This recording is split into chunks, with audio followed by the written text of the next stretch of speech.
ಆ ತರ ಒಂದು ಮೂಮೆಂಟ್, ಒಂದು ಜನಾಂದೋಲನ ಹುಟ್ಟಾಕ್ಬೇಕು ನಾವು. ಅದರಿಂದ ಏನಾಗಲ್ಲ ಅದೆಲ್ಲ ಬೇರೆ ಪ್ರಶ್ನೆ. ಇವತ್ತು ನಮ್ಗೆ ನಮ್ಮ ತಾಲೂಕಿಗೆ ಇವತ್ತು ಅಪ್ಪರ್ ಭದ್ರಾ ಬರ್ತಾ ಇದೆ. ನಮಗ್ ನೀರಂದ್ರೇನು, ಆ ನೀರ್ನ ಒಂದು TMC ನೀರ್ ಅಂತ ಹೇಳಿದ್ರೆ ಎಷ್ಟು ಗನಾಡಿ ಇರುತ್ತೆ ನಮಗೆ ಗೊತ್ತೇ ಇಲ್ಲ.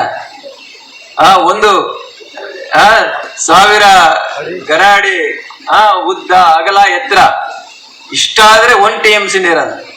ನಮ್ಗೆಲ್ಲ ಅದು ಗೊತ್ತೇ ಇರ್ಲಿಲ್ಲ. ನಮ್ಗೆ 5 TMC ನೀರ್ ಕೊಡಿ, 6 TMC ನೀರ್ ಕೊಡಿ ಹಿಂಗ್ ಕೇಳ್ತಾ ಇದ್ವಿ ನಾವು.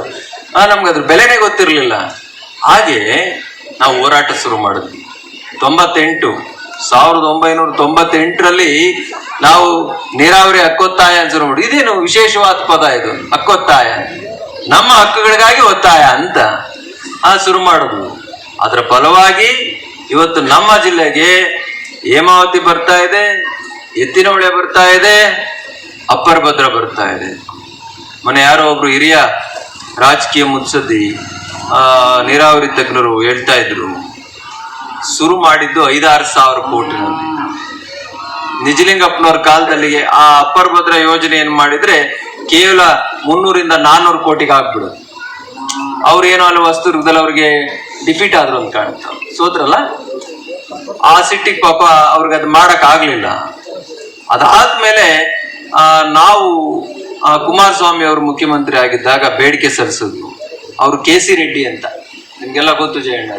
KC ರೆಡ್ಡಿ ಸಮಿತಿಯನ್ನ ರಚನೆ ಮಾಡಿ ಅವರು ಅದರ ಅಂದಾಜನ್ನ ತಯಾರು ಮಾಡ್ಲಿಕ್ಕೆ ಹೇಳಿದ್ರು. ಅವಾಗಿದ್ದೆಷ್ಟು 3,500-4,000 ಕೋಟಿ. ಕುಮಾರಸ್ವಾಮಿ ಅವರಿಗೆ ಅವಾಗ್ಲೇ ಒಂದು ಅವಕಾಶ ಸಿಕ್ಕಿದ್ರೆ ಇನ್ನೊಂದು 2-3 ವರ್ಷ ಅವ್ರ ಕಾಲದಲ್ಲೇ ನೀರು ಬರ್ತಿತ್ತೇನೋ. ಅವ್ರು ಅಡಿಗೆಲ್ಲ ಹಾಕಿದ್ರು ಅದನ್ನ. ಅದಾದ ನಂತರ ಇವತ್ತು ಅದ್ರ ವೆಚ್ಚ ಎಷ್ಟು ವರ್ಕೆರಣ್ಣ? 27,000 ಕೋಟಿ ಮೀರ್ತಾ ಇದೆ. ಎತ್ತಿನ ಒಳಗೆ ಈಗಾಗಲೇ ಹತ್ತತ್ರ 30,000 ಕೋಟಿ ಬೇಕು ಅಂತ. ಬರೀ 2 ಯೋಜನೆಗಳಿಗೆ 60,000 ಕೋಟಿ ಆದ್ರೆ ಈ ನಾಡಿನ ನೀರಾವರಿ ಯೋಜನೆಗಳ ಕತೆ ಏನು? ಹಿಂದೆಲ್ಲ ನಮ್ಗೆ 8-10 ವರ್ಷಗಳ ಹಿಂದೆ ನಮ್ಮ ನೀರಾವರಿ ಬಡ್ಜೆಟ್ ಎಷ್ಟಿತ್ತು? ನಮ್ಮ ರಾಜ್ಯದ ಬಡ್ಜೆಟ್ ಎಷ್ಟಿತ್ತು? ನಮ್ಮ ರಾಜ್ಯದ ಬಡ್ಜೆಟ್ ಇವತ್ತು 2 ಯೋಜನೆಗಳು ನಾವು ಕೊಡ್ತಾ ಇದ್ದೀವಿ ಅಂದ್ರೆ ನಮ್ಮ ವ್ಯವಸ್ಥೆಗಳು ಹೇಗಿದ್ದಾವೆ? ಇದನ್ನ ನಾವು ಕೇಳಬಾರ್ದೇನು? ಅದಕ್ಕಾಗಿ ಈ ಮೂವ್ಮೆಂಟ್, ಅದಕ್ಕಾಗಿ ಈ ಆಂದೋಲನ, ನಮ್ಮ ಹಕ್ಕುಗಳನ್ನ, ನಮ್ಮ ರೈಟ್ಸ್ ಅನ್ನ ಕೇಳಲಿಕ್ಕೆ ನಮ್ದು ಆಂದೋಲನ.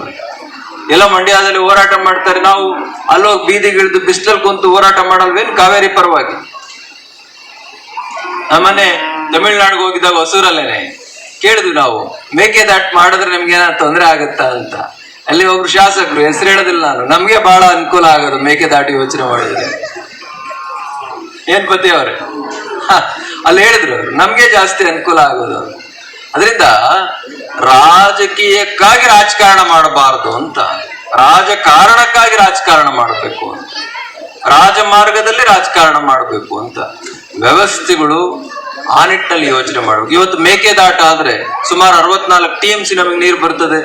ಬೆಂಗಳೂರಿನ ಕುಡಿಯುವಂತ ನೀರಿನ ಸಮಸ್ಯೆ ಶಾಶ್ವತವಾಗಿ ಬಗೆಹರಿತದೆ. 2-3 ಜಿಲ್ಲೆಗೆ ನಾವು ನೀರಾವರಿಯನ್ನು ಒದಗಿಸಬಹುದು. ಇದೆಲ್ಲವೂ ಕೂಡ ಒಂದು ಯೋಜನೆಯಿಂದ ಸಾಧ್ಯ.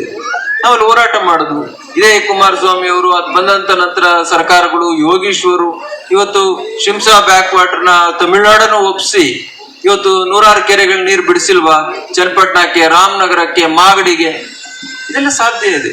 ಇದು ಒಂದು ಮೂವ್ಮೆಂಟ್, ಒಂದು ಧ್ವನಿ ಆಗ್ಬೇಕಲ್ಲ. ಯಾರಾದ್ರೂ ಬೆಕ್ಕಿ ಗಟ್ಟೆ ಕಟ್ಟವ್ರು ಯಾರು ಅಂತ ನಾವು ನೋಡುದು, ಯಾರು ಸಿಗ್ಲಿಲ್ಲ, ನಾವೇ ಕಟ್ಕೊಂಡು ಹೋರಾಟ ಮಾಡೋದು. ಹಿರಿಯೂರಿನಲ್ಲಿ ಎಷ್ಟು ಸರಿ ಬಂದಿದ್ದೀವಿ ಜಯಣ್ಣ, ನೀವೆಲ್ಲ ಸಾಕ್ಷಿ ಇದ್ದೀರಿ, ನೀವೆಲ್ಲ ಹೋರಾಟಗಾರರು, ಹೋರಾಟ ಮಾಡಿದ್ದೀರಾ. ನಮ್ಮ ವರ್ಕೇರಪ್ಪ ಇಲ್ಲಿ ತಾಯಂದ್ರು ಬಂದಿದ್ದಾರೆ, ನಮ್ಮ ಗೌಂಡರ್ಸ್ ಸಮಾಜದ ಮುಖಂಡರು. ಆ ತಾಯಂದ್ರು ಸುಮಾರು 11 ದಿವಸ ಉಪವಾಸ ಕುಳಿತಿದ್ರು. ಅದ್ರ ಪರವಾಗಿ ಏನ್ರಮ್ಮ ಇದ್ದೀರಾ ನೀವೆಲ್ಲ?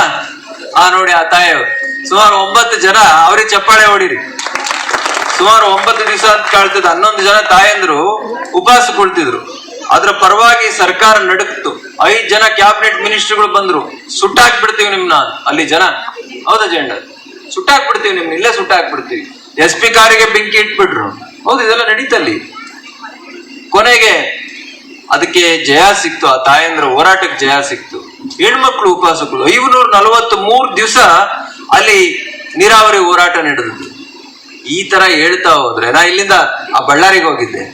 ಬಳ್ಳಾರಿಗೆ ಹೋಗಿ ಎದ್ರವ್ರು ಯಾರೋ ಒಬ್ಬ XMP ನನ್ನ ಜೊತೆಗೆಲ್ಲ ಬಂದ್ರು. ನಾವೆಲ್ಲ ಒಂದು ಸಮಿತಿ ಮಾಡ್ಕೊಂಡಿದ್ವಿ, ಕೃಷಿಗಾಗಿ ವ್ಯವಸಾಯ ಭೂಮಿ, ವ್ಯವಸಾಯಕ್ಕಾಗಿ ಕೃಷಿ ಭೂಮಿ ಅಂತ. ಬಹಳ ಒಳ್ಳೆ ಚಳುವಳಿ ಅದು. ಸರಿ, ನೀವು ಇರ್ಬೇಕು ಅಂದ್ರೆ ಇದ್ದು ರೀ, ನೋಡ್ರಿ ಫಲವತ್ತಾದ ಭೂಮಿ, ಈಗಾಗಲೇ ಎಕ್ಸಿಸ್ಟಿಂಗ್ ಒಂದು ಏರ್ಪೋರ್ಟ್ ಇದೆ, ಜಿಂದಾಲ್ ಏರ್ಪೋರ್ಟ್. ನೀವು ಜನಾರ್ದನ್ ರೆಡ್ಡಿ ಅದಕ್ಕೆ ಇನ್ನೊಂದು ಏರ್ಪೋರ್ಟ್ ಮಾಡ್ಬೇಕು ಅಂತ ಹೊರಟಿದ್ದಾನೆ, ಅವಶ್ಯಕತೆ ಇಲ್ಲ. ಫಲವತ್ತಾದ ಭೂಮಿ, 2-3 ಬೆಳೆ ಬೆಳೆಯುವಂತ ಭೂಮಿನ ರೈತರಿಂದ ಕಸ್ಕೊಳ್ತಾ ಇದ್ದಾರೆ. ಒಂದ್ಸರಿ ಹೋದ್ ಎಲ್ಲಾರು ಬಂದ್ರು, ನಮ್ಮ ಯಶೋಧರಣ್ಣ ಜೊತೆಗಿದ್ರು. 2 ಸರಿ ಯಾರು ಬರ್ಲಿಲ್ಲ. ಹೋಗ್ರಿ, ನಿಮ್ಗೇನು ಬುದ್ಧಿ ಇದೆಯಾ, ಬಳ್ಳಾರಿಗೆ ಯಾರು ಬರ್ತಾರ, ಬಹಳ ಕಷ್ಟ ಅಲ್ಲಿ. ಮತ್ತೆ DC ಆಫೀಸ್ ಎದುರಿಗೆ ನಾನು ಹೋಗಿ ಧರಣಿ ಕುಂತೆ. ಅದಾದ್ಮೇಲೆ ರವಿವರ್ಮ ಕುಮಾರ್ ಅವ್ರನ್ನ ಸಲಹೆ ಕೇಳಿದೆ ನಾನು, ಇಲ್ಲ ನೀವು ಹೈಕೋರ್ಟ್ಗೆ ಹಾಕ್ಸಿ, ನಾನು ಡ್ರಾಫ್ಟ್ ಹಾಕೊಡ್ತೀನಿ, ಖಂಡಿತ ಜಯ ಸಿಗುತ್ತೆ, ಆ ಭೂಮಿ ರೈತರಿಗೆ ಉಳಿಯುತ್ತೆ ಅಂತ. ಮಲ್ಲಿಕಾರ್ಜುನ್ ರೆಡ್ಡಿ ಅಂತ ಆತ ಸ್ವತಃ ಲಾಯರ್, ಬಸವರಾಜ್. ಹಾಕಿದ್ವು ನಾವು. ಮತ್ತೆ ಅದು ಯಶಸ್ಸಾಯ್ತು. 600 ಎಕರೆ ಭೂಮಿ ವಾಪಸ್ ರೈತರಿಗೆ ಹೋಯ್ತು. 600 ಎಕರೆ ನೀರ್ ಕುಡಿಯೋ ನೀರಿಗೆ ಆಕಾರ ಇದೆ ಬೆಂಗಳೂರಿನಲ್ಲಿ. ಅವರಿಗೆ ಮೂಲಭೂತ ಸೌಕರ್ಯಗಳನ್ನ ಯಾರು ಒದಗಿಸ್ತಾರೆ? 100 ಕಿಲೋಮೀಟರ್ ಸುತ್ತಳತೆಯಲ್ಲಿ ಬೆಂಗಳೂರು ಓತೋಪ್ರೋತವಾಗಿ ಬೆಳೀತಾ ಇದೆ. ಹಾಗಾಗಿ ಅವ್ರಿಗೆ ಯಾರು ಕುಡಿಯೋ ನೀರು ಕೊಡ್ತಾರೆ? ಈ ತರದ ಒಂದು ದೂರದೃಷ್ಟಿಯನ್ನು ಇಟ್ಕೊಂಡು ಈ ಒಂದು ವೇದಿಕೆ ಜನಾಂದೋಲನವನ್ನು ರೂಪಿಸಿ ಅವರ ಪರವಾಗಿ ಧ್ವನಿ ಮಾಡುವಂತ ಕೆಲಸವನ್ನ ನಿರಂತರವಾಗಿ ಮಾಡ್ತಾ ಇದೆ. ಆದ್ರೆ ಇನ್ನೊಂದು ಮುಂದುವರೆದಂತ ಆಯಾಮ, ನಮ್ಮ ಪ್ರಾದೇಶಿಕವಾಗಿ ಏನು 24 ಜಿಲ್ಲೆಗಳಿದಾವೆ, ಅವ್ರವ್ರ ಪಾಡಿಗೆ ಅವ್ರವ್ರು ಹೋರಾಟ ಮಾಡ್ಕೊಳ್ತಾರೆ. ಆದ್ರೆ ನಾವು ನಮ್ಮ ಹಳೆ ಮೈಸೂರು ಭಾಗಕ್ಕೆ ಆಗಿರುವಂತ ಅನ್ಯಾಯಗಳಿಗಾಗಿ ನಾವು ಯಾವಾಗ ಧ್ವನಿ ಎತ್ತೋದು? ಪ್ರಾದೇಶಿಕವಾಗಿ ಯಾವ ಔದ್ಯೋಗಿಕವಾಗಿ ಸಾಮಾಜಿಕವಾಗಿ ನಮ್ಗೆ ಅಸಮತೋಲನಗಳಾಗ್ತಾ ಇದ್ದಾವೆ, ಅದನ್ನ ಧ್ವನಿ ಎತ್ತೋರು ಯಾರು ಹಾಗೆ. ಅದರಿಂದ ಈ ವೇದಿಕೆ ಈ ಭಾಗದ 16-17 ಜಿಲ್ಲೆಗಳೇನು ಬರ್ತವೆ ಅವರ ಪರವಾಗಿ ಧ್ವನಿ ಎತ್ತುವಂತ ಕೆಲಸವನ್ನ ಇನ್ ಮುಂದೆ ಮಾಡ್ತದೆ ಅನ್ನುವಂತ ಮಾತನ್ನ ಈ ಸಂದರ್ಭದಲ್ಲಿ ಹೇಳ್ತಾ